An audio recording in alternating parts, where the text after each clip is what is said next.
Wave 292.4 metre यानी 1026 kilo hertz और FM 100.3 mega hertz पर हम आकाशवाणी के प्रयागराज केंद्र से बोल रहे हैं।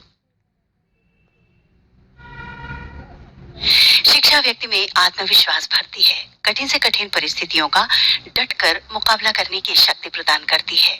इसीलिए खुद शिक्षित बनिए, औरों को भी साक्षर बनाइए। आइए सुनते हैं कार्यक्रम कानून और हम। आज हम आपको सुनवा रहे हैं हर्ष बिहारी श्रीवास्तव से अतीश कुमार श्रीवास्तव की बातचीत, शहरों में जमीन की खरीदारी में सावधानियां। श्रोताओं नमस्कार, कानून और हम में आपका स्वागत है। मैं हूं अतीश श्रीवास्तव। श्रोताओं, शहर में सभी को जरूरत होती है एक मकान के लिए जमीन की। तो जमीन को खरीदने और बेचने के लिए बहुत सी मशक्कत करनी पड़ती है। लोगों को आवश्यकता होती है मकान बनाने के लिए जमीनों की। तो इसमें क्या नियम है और कैसे प्रक्रिया होती है, कैसे शुरुआत होती है, किस चीजों से बचना चाहिए हमें और क्या क्या सावधानियां रखी जानी चाहिए, इस विषय में हम बातचीत करेंगे। आप हैं हर्ष बिहारी श्रीवास्तव जी। आप विधि के प्राध्यापक हैं और 35 वर्षों से विधि के अध्यापन से जुड़े हैं। हर्ष जी, आपका स्वागत है स्टूडियो में। बहुत बहुत धन्यवाद सर। तो हमारा विषय है शहर की जमीनों को खरीदने से पूर्व क्या क्या सावधानियां रखी जाए, ये प्रक्रिया कैसे शुरू की जाती है? देखिए, जो शहरों में जमीन या प्लाट या कोई चीज खरीदा जाता है तो दो लोगों के बीच में एक करार होता है। जो बेचता है उसको हम लोग विक्रेता के नाम से जानते हैं, सेलर के नाम से जानते हैं, और जो खरीदता है उसको हम लोग क्रेता और बायर के नाम से जानते हैं। तो इसमें सबसे ज्यादा जिम्मेदारी किसके प्रति होती है? क्रेता की होगी या विक्रेता की होगी? किसको सावधान रहना चाहिए? देखिए, ज्यादा सावधानी तो बरतनी पड़ती है क्रेता को, क्योंकि वही पैसा दे रहा है और वही जो है प्रॉपर्टी को गेन करने जा रहा है। अच्छा। अगर कहीं से उसने गलती कर दिया तो उसका पैसा भी चला जाएगा और प्रॉपर्टी भी उसको नहीं मिल पाएगी। अच्छा। इसलिए उसको ज्यादा सावधानी बरतने की जरूरत पड़ती है। गाँव की जहाँ तक बात करें तो जो कुछ वर्ग की जमीन है जैसे बेची नहीं जा सकती है जी, तो क्या शहरों में भी ऐसा कुछ होता है? शहरों में जो नजूल की जमीनें होती है, स्टेट लैंड होती है, वो नहीं बेची जाती। अच्छा। वो केवल पोजीशन के लिए, टाइम बिंग के लिए, जो लोग गरीब होते हैं, दबे कुचले होते हैं, उनको सरकार देती है। दान स्वरूप होता है कि आप जाके वहाँ पे रह सकते हैं, लेकिन अब आगे आप उसको बेच नहीं सकते। आपका मालिकाना नहीं बनेगा। मालिकाना हक आपका नहीं बनेगा। फिर हम आ जाते हैं क्रेता पर। तो क्या प्रक्रिया होती है, कैसे शुरुआत होती है? देखिए, जिसको नीड्स होती है कि हमको कोई प्लाट खरीदना है, मकान खरीदना है, तो वो क्रेता कहलाता है। तो वो किसी ऐसे व्यक्ति को ढूंढता है जिसके पास अपना कोई मकान है, प्लाट है, जो बेचना चाह रहा है। बहुत से लोग विज्ञापन भी करते हैं पेपर्स में या और तरीकों से। तो उस जगह होर्डिंग भी लगी रहती है या नंबर लिखा रहता है? नंबर लगा रहता है। रियल एस्टेट वगैरह के लोग भी इस काम को करते हैं। तो क्रेता को सबसे पहले ये देखना पड़ता है कि जिससे हम प्लाट खरीद रहे हैं, जो हमको बेचने के लिए कह रहा है, जिसको हमने विक्रेता के नाम से आप लोगों को बताया है, वो ये बोले कि आप प्लाट को किस रेट में बेचेंगे। अच्छा।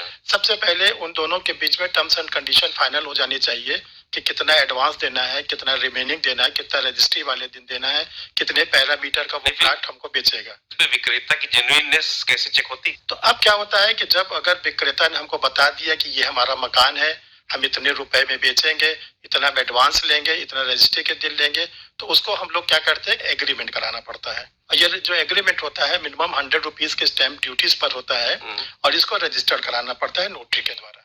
जब ये हमारा बन जाता है तो अब क्रेता की सावधानी ज्यादा बढ़ जाती है। तो इसका मतलब ये है कि क्रेता को बहुत ही सावधानी पूर्वक कार्रवाई करनी चाहिए, आगे बढ़ना चाहिए जी। उसकी सारी जिम्मेदारी की उसकी जमीन खरीदनी है, उसका पैसा जानना है, उसी का लगना है। तो क्या क्या सावधानियां कैसे बता सकते हैं आप? देखिए, सबसे पहले कि जो विक्रेता है उससे सेल डीड की डिमांड करें कि आपके पास जो किसी से आपने खरीदा है तो आप उसके हमें सेल डीड दीजिए। अगर आपका पैतृक है तो आप अपनी खतौनी दीजिए। तो जब हमको सेल डीड मिल जाए तो सबसे पहले हमको रेवेन्यू रिकॉर्ड में ये चेक करना है कि जो आपसे बात कर रहे हैं, मान लीजिए मिस्टर एक्स आपसे बात कर रहे हैं, तो मिस्टर एक्स का नाम क्या खतौनी में है? अच्छा। अगर है तो वेरी गुड, अगर नहीं है, सपोज करिए खतौनी में वाई नाम लिखा हुआ है, अब आपसे एक्स बात कर रहे हैं बेचने के लिए, तो आप एक्स से ये पूछे कि मिस्टर वाई कौन है। तो अगर वो ये कहते हैं कि वाई जो एक्चुअल ओनर लिखे गए खतौनी में, उन्होंने मुझे पावर ऑफ अटॉर्नी दिया है, अच्छा। तो आप उनसे पावर ऑफ अटॉर्नी का कागज लेंगे। कागज मांगना हो सकता है कि एक्स के पिताजी का नाम हो। पिता का नाम है तो आपने उसको म्यूट कराया। जब फादर नहीं रहे, अच्छा, उनके नाम ट्रांसफर होनी चाहिए। जब तक वो लिविंग पर्सन रहता है तभी तक खतौनी उसकी एग्जिस्टेंस में रहती है। अच्छा। जब पर्सन नहीं रहता तो नेक्स्ट जो सक्सेसर होगा उसकी ड्यूटी होती है कि वो उस पे जो है अपना म्यूटेशन कराए। अच्छा। अगर म्यूटेशन से ये क्लियर हो जाता है कि जो आपको बेच रहे हैं वो एक्चुअल ओनर है या वो जो है पावर ऑफ अटॉर्नी है। अच्छा। अब दूसरा स्टेप ये होता है कि आपको ये देखना पड़ता है कि जो ये हम मकान खरीद रहे हैं, प्लाट खरीद रहे हैं, नेचर ऑफ लैंड कैसा है। क्या स्टेट लैंड तो नहीं है? क्या ये लीज लैंड तो नहीं है, क्या ये नजूल की जमीन तो नहीं है। अच्छा। ये नेचर ऑफ लैंड जो हम लोग को पता चलता है वो एनुअल रजिस्टर से पता चलता है, जिसको बोलचाल की भाषा में, उर्दू भाषा में कहा जाता है खसरा। अच्छा। उससे हमको नेचर ऑफ लैंड की पता चलता है। अगर वो तालाब है तो आप नहीं खरीद सकते, नजूल की जमीन है आप नहीं खरीद सकते। अगर वो जोतदार की जमीन है, जिसको हम लोग बोलचाल की भाषा में फ्री होल्ड कहते हैं, तब आप खरीद सकते हैं। तो दूसरा स्टेप होता है खसरा से नेचर ऑफ लैंड को चेक करना। इसके बाद तीसरा स्टेप ये आता है कि जो ये प्लाट या बाग या बगीचा या मकान जो भी हम ले रहे हैं, क्या इस पे ड्यूज तो नहीं है, क्या इसको मार्गेज तो नहीं किया गया है। अच्छा। तो उसको चेक करने के लिए सब रजिस्ट्रार के ऑफिस में हमको ये देखना पड़ता है कि कहीं जो एक्चुअल ओनर के पास सेल डीड है, उसने उस सेल डीड पर किसी फाइनेंस एजेंसी से, बैंक से कोई लोन तो नहीं लिया है। अच्छा। या इस प्लाट का उसने कहीं मार्गेज तो नहीं किया है। उसका क्लियरेंस हमको लेना पड़ेगा। जब ये क्लियरेंस हो जाता है, खतौनी से क्लियरेंस हो गया एक्चुअल ओनर का, खसरा से नेचर ऑफ लैंड का हो गया, और तीसरे नंबर पर हमने जो आपसे जिक्र किया कि वो हम ये देखेंगे कि उस पर ड्यूज ना हो। अच्छा। अब फोर्थ नंबर पर ये आता है कि अगर वो कोई मकान है तो क्या उस मकान के ऊपर जो रेवेन्यू है, जैसे वाटर टैक्स है, हाउस टैक्स है, इलेक्ट्रिसिटी टैक्स है, उसका तो बकाया नहीं है। अच्छा। फिर इसके बाद अगर ये सारी चीजें आपको क्लियर हो जाती है, तब जो एग्रीमेंट आपने ओनर से किया था उसकी वैलिडिटी 6 मंथ होती है। 6 मंथ के अंदर आप उसकी रजिस्ट्री करा सकते हैं, जो आपने उनसे टर्म्स एंड कंडीशन फाइनल किया था। अच्छा। जो सर रजिस्ट्री का प्रोसेस होता है, ये सब रजिस्ट्रार के ऑफिस में होता है। इसके लिए क्या करना पड़ता है, हम लोग को जो सर्किल रेट होता है, उस सर्किल रेट के अकॉर्डिंग स्टैंप ड्यूटी देना पड़ता है। जो स्टैंप ड्यूटी हम लोग देते हैं, हमको स्टैंप पेपर मिलता है नोटरी के द्वारा। उस स्टैंप ड्यूटीज पर हम लोग अपनी सारी टर्म्स एंड कंडीशन को डिटेल में लिखते हैं। अच्छा। जो सेलर है उसका नाम, पता, पिता का नाम, उम्र, व्यवसाय, पूरा पता, आधार कार्ड, पैन कार्ड सब लगाना पड़ेगा। इसी प्रकार विक्रेता को भी पूरा अपना नाम, पता, पिता का नाम, स्थायी पता, व्यवसाय और उम्र और अपना आधार कार्ड को पूरा जिक्र करना पड़ेगा। अच्छा। तो ये हम लोग क्या करते हैं, उस पर टाइप कराते हैं। टाइप कराने के बाद 2 इंडिपेंडेंट विटनेसेस चाहिए।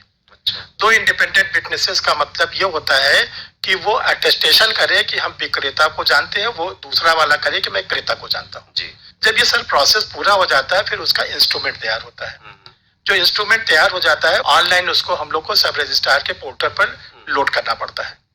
फिर सब रजिस्ट्रार हम लोग को एक डेट देते हैं, इस डेट पर आके दोनों लोग हमारे सामने अपीयर हुई, हम फिजिकली देखना चाहते हैं, और जो आप लोगों ने आपस में एग्रीमेंट किया है वो कोई इलीगल कंडीशन तो नहीं लगाई है। सब रजिस्ट्रार अगर सेटिस्फाई हो जाते हैं तो जो हमने सेल डीड बनाया उसको रजिस्टर्ड कर देते हैं।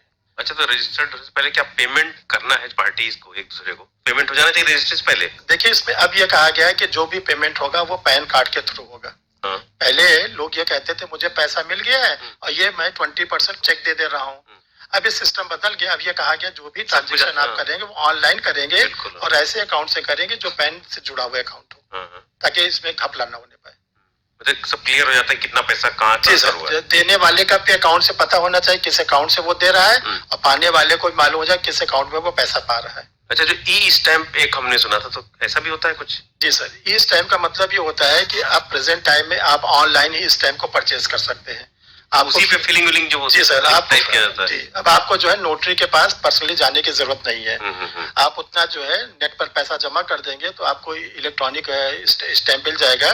उसी पर अपना टाइप करा के ऑनलाइन पोर्टल पे सारी कार्रवाई ऑनलाइन ही हो जाएगी। ऑनलाइन इसलिए कर दिया गया समय की बचत के लिए और वेलफेयर स्टेट में रहने के लिए लोगों को बहुत टाइम लगता था, तो इसलिए कहा गया कि अब आप चाहें तो इसको ऑनलाइन भी कर सकते हैं। अच्छा, तो ये तो क्रेता के विषय में हम लोगों ने बहुत सी बातें करी, तो विक्रेता की भी कोई जिम्मेदारी बनती है? जी सर, विक्रेता की बहुत ज्यादा जिम्मेदारी है। क्रेता की तरह उसकी भी जिम्मेदारी है। विक्रेता को सबसे पहले ये देखना होता है कि जिसको वो अपना मकान, प्लाट वगैरह बेच रहा है, जिसको हमने क्रेता शब्द कहा, क्रेता है कौन? कहीं ऐसा तो नहीं क्रेता कोई आतंकवादी है, कहीं क्रेता ऐसा तो नहीं कोई नक्सलवादी है, ऐसा तो नहीं क्रेता कोई हिस्ट्री सीटर है।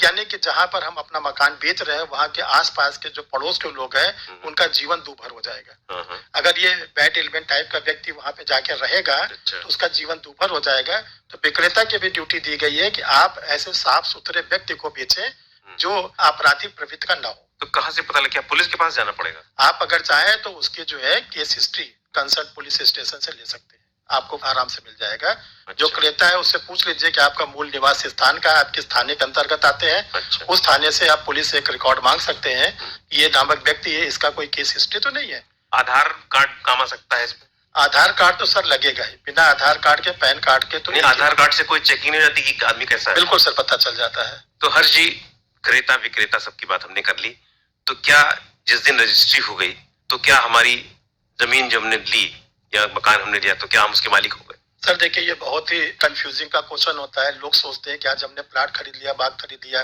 बगीचा खरीद लिया, फ्लैट खरीद लिया तो हम इसके स्वामी हो गए।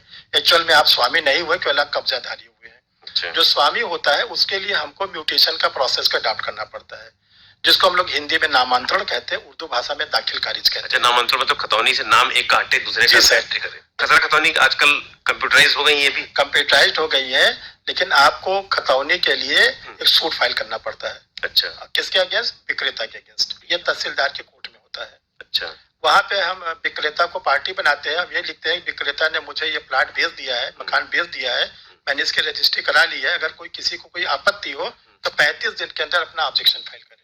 अच्छा। अगर किसी की आपत्ति आ जाती है तो 35 दिन के अंदर फिर उसका डिस्पोजल किया जाएगा। तहसीलदार के लेवल पे ही? जी सर, तहसीलदार क्या करेंगे, इसकी पब्लिक नोटिस निकालेंगे, ये मकान बिक गया है, अगर किसी को कोई आपत्ति हो तो मेरे न्यायालय में आके आपत्ति का प्रमाण दे सकता है। जी जी। तो जब सर अगर कोई आपत्ति नहीं आती है तो 35 दिन के बाद तहसीलदार एक ऑर्डर करते हैं। ऑर्डर ये करते हैं कि पुराने वाले जो खातेदार हैं यानी विक्रेता, उनके नाम को खारिज किया जाए। अच्छा। जो नए वाले क्रेता है उनके नाम को जोड़ा जाए। तो उर्दू में बड़े इसका प्यारा शब्द है दाखिल खारिज। अच्छा। नए वाले क्रेता का नाम दाखिल किया जाए और पुराने वाले विक्रेता का नाम खारिज किया जाए। अच्छा, तो इसके बिना मतलब आप स्वामी नहीं हो सकते? जब तक आप इसको नहीं प्राप्त करेंगे, म्यूटेशन का सर्टिफिकेट आपके पास नहीं मिलेगा, तब तक आप स्वामी नहीं रहेंगे।